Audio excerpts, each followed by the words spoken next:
Bienvenidos a un nuevo video en el cual armaremos el fascículo 57 del Volkswagen Escarabajo.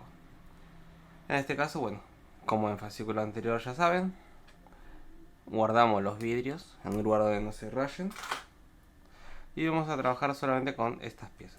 Me olvidé sacar los tornillos de esta bolsita. Para esto vamos a volver a recuperar la tapa interna, esta tapita que armamos en el fascículo anterior. Vamos a agregar algunos detalles. No, esta no, perdón. La externa, esta sí. Vamos a agregar detalles. La parte de adentro de la ventana, la ventanilla que va acá. Y le vamos a pegar la felpita que es para que deslice el vidrio.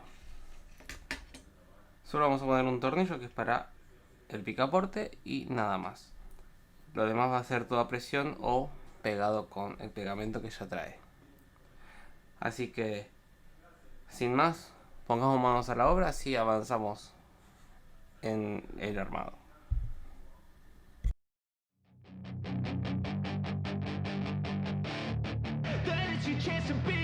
Hey kid, don't ever let them get inside your head.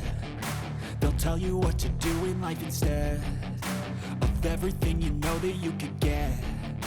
Don't let them guide your life towards regret. I'll fight for what I love with every breath.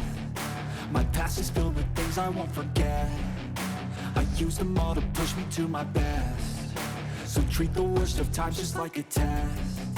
If only I could go back in time, I'd tell myself that everything will end up alright. Just push yourself, test yourself, figure out what you like, and find your limits, don't be rigid, always work towards a prime. Surround yourself with open minds, people can change your life. A few friends with intent can help you feel alive. Find a passion, take some action, and with a little time, just be patient, make a statement, try to enjoy your life.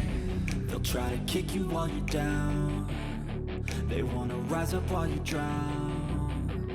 They wanna fill your head with doubt. They're silently scared that you'll figure it out. I'll make it look like I'm losing. Won't bother hiding my bruises. And when they finally think you're wounded, then it's your chance to be ruthless.